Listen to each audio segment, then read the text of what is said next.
രാജ്യത്തെ വിദ്വേഷ കൊലപാതകങ്ങളുടെ ഉത്തരവാദിത്തം കേന്ദ്ര ആഭ്യന്തരമന്ത്രി അമിത് ഷായ്ക്കെന്ന് കിസാൻ സഭ അഖിലേന്ത്യാ പ്രസിഡന്റ് അശോക് ധാവ്ലെ.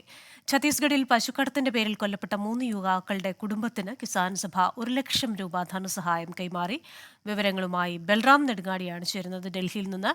ബൽറാം, ഈ കൊലപാതകം ആസൂത്രിതമെന്നതടക്കമാണല്ലോ കിസാൻ സഭയുടെ ആരോപണം.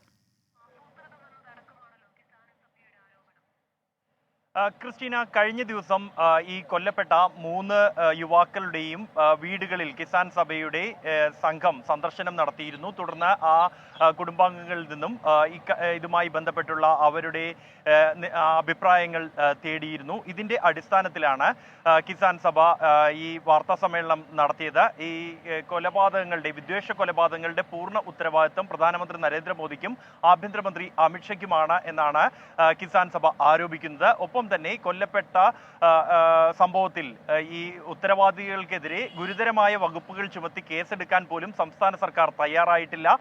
ഇവർക്കെതിരെ 5 വർഷം, പരമാവധി 5 വർഷം മാത്രം തടവ് ശിക്ഷ ലഭിക്കുന്ന വകുപ്പുകൾ മാത്രമാണ് ചുമത്തിയിരിക്കുന്നത്. കൊലപാതക കുറ്റം ചുമത്തിയിട്ടില്ല. കൂടാതെ ഇവർക്ക് യാതൊരു തരത്തിലുള്ള നഷ്ടപരിഹാരമോ ധനസഹായമോ നൽകാൻ സംസ്ഥാന സർക്കാർ ഇതുവരെയും തയ്യാറായിട്ടില്ല. കൊല്ലപ്പെട്ടവരുടെ കുടുംബാംഗങ്ങൾക്ക് 1 കോടി രൂപ വീതം ധനസഹായവും ഒപ്പം തന്നെ കുടുംബത്തിൽ ഒരാൾക്ക് സർക്കാർ ജോലിയും നൽകണമെന്ന ആവശ്യമാണ് കിസാൻ സഭ ഉന്നയിക്കുന്നത്.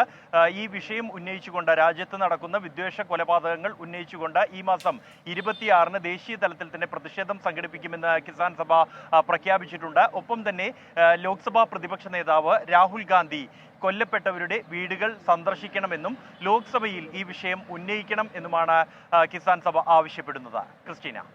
ബൽറാം, അത് തന്നെയാണ് ഈ രാജ്യത്തെ കർഷകരുടെ ഒരു പ്രതിഷേധം, അവരുടെ അമർഷം കഴിഞ്ഞ തെരഞ്ഞെടുപ്പിൽ പ്രതിഫലിച്ചു എന്ന വിലയിരുത്തലുണ്ടായിരുന്നല്ലോ. ആ പശ്ചാത്തലത്തിൽ പ്രതിപക്ഷത്തോട് ചേർന്ന് നിന്ന് അവരുടെ സഹായത്തോടുകൂടെ കൂടുതൽ സമരങ്ങൾക്കാണോ കിസാൻ സഭയുടെ നീക്കം?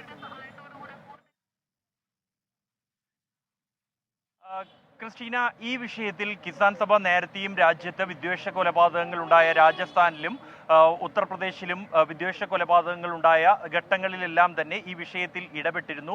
പശുക്കടത്തിന്റെ പേരിൽ അല്ലെങ്കിൽ മാംസം സൂക്ഷിച്ചു എന്നതിന്റെ പേരിൽ വീടുകൾ കയറിപ്പോലും അക്രമ സംഭവങ്ങൾ ഉണ്ടായ ഘട്ടങ്ങളിൽ സംസ്ഥാന സർക്കാരുകളുടെ ഭാഗത്തു നിന്നും, പ്രത്യേകിച്ചും ഈ അക്രമ സംഭവങ്ങൾ ഉണ്ടായ ഘട്ടങ്ങളിലെല്ലാം തന്നെ ഈ BJP ഭരിക്കുന്ന സംസ്ഥാനങ്ങളിലാണ് ഇത് ഉണ്ടായത് എന്നാണ് കിസാൻ സഭ ആരോപിക്കുന്നത്. ഒപ്പം തന്നെ BJPയുടെ ശക്തി കേന്ദ്രങ്ങളിലോ ആണ് ഇത് ഉണ്ടായിരിക്കുന്നത്.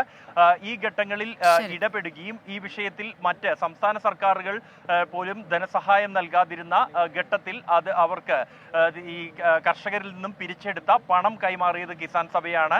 കൂടാതെ നിയമസഹായം ഉൾപ്പെടെ ഈ കുടുംബങ്ങൾക്ക് ഉറപ്പു നൽകിയതും കിസാൻ സഭയാണ്. തുടർന്നും ഇത്തരത്തിലുള്ള കാർഷിക മേഖലയിലെ പ്രശ്നങ്ങൾക്കൊപ്പം തന്നെ ഇത്തരത്തിലുണ്ടാകുന്ന വിദ്വേഷ കൊലപാതകങ്ങളിൽ പശുക്കടത്തിന്റെ പേരും മറ്റും ആരോപിച്ചുകൊണ്ട് ഉണ്ടാകുന്ന ഈ കൊലപാതകങ്ങളിൽ അവർക്ക് ആവശ്യമായ നിയമസഹായവും കിസാൻ സഭ ലഭ്യമാക്കുമെന്നാണ് കിസാൻ സഭ വ്യക്തമാക്കുന്നത്. ക്രിസ്റ്റീന.